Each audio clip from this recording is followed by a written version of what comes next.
নমস্কার বন্ধুরা, আমি শিখা সোম চ্যানেলে আপনাদের সবাইকে স্বাগত জানাই। আশা করি আপনারা সবাই ভালো আছেন এবং সুস্থ আছেন।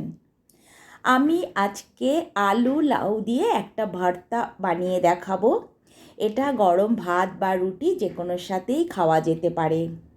তবে চলুন শুরু করি আমার আজকে আলু লাউয়ের ভর্তা। আমি প্রথমে এখানে দুটো আলুকে এরম করে গ্রেট করে নিয়েছি, আর কিছুটা লাউ সেটাকেও আমি এরম করে গ্রেট করে নিয়েছি। এবার আমি একটা পেস্ট বানাবো।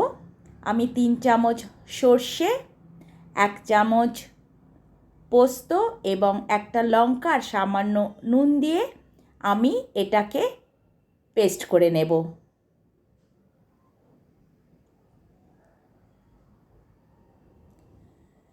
এবার আমি কড়াইতে 2 চামচ সর্ষের তেল দিয়ে দিচ্ছি।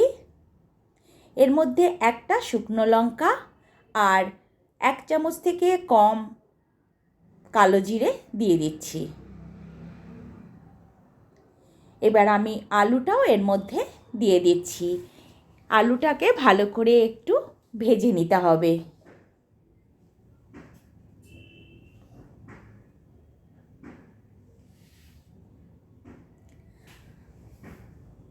আলুটাকে আমি একটু ভেজে নিচ্ছি।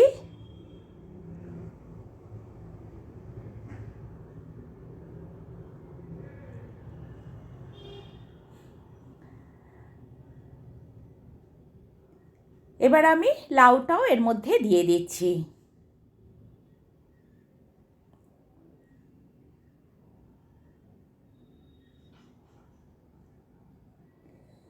আমি স্বাদ মতো নুন দিয়ে দিলাম, 1 চামচ থেকে একটু কম, আর হাফ চামচ মতো হলুদ দিয়ে দিলাম। এবার এটাকে মিশিয়ে ভালো করে একটু ভেজে নেব। আমার ফ্লেমটা মিডিয়াম করা আছে।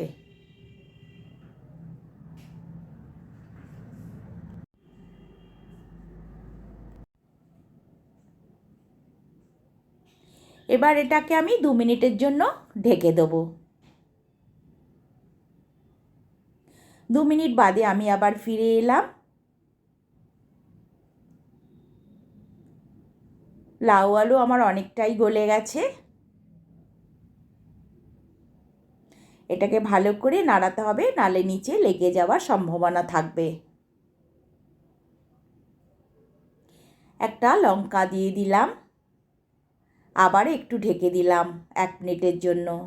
1 মিনিট বাদে আমি আবারও ফিরে এলাম। এবার আমি একটু চিনি দিয়ে দিলাম, হাফ চামচ থেকে একটু বেশি। আর আমি ওই সর্ষে বাটাটা এবার এর মধ্যে দিয়ে দিলাম। এবার এটাকে ভালো করে মিশিয়ে নাড়তে হবে।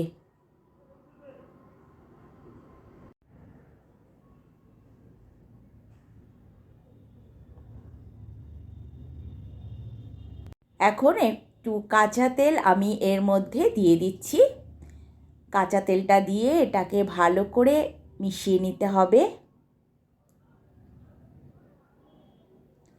আর এবার আমি 1 চামচ আমচুর পাউডার দিয়ে দিলাম। আমচুর পাউডারটা দিলে এটার স্বাদ আরও বেশি ভালো হয়।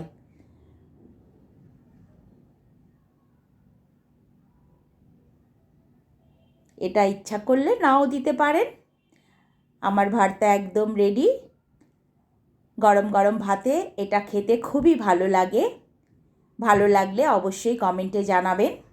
তবে আজ আসি, সবাই ভালো থাকবেন, সুস্থ থাকবেন। টাটা।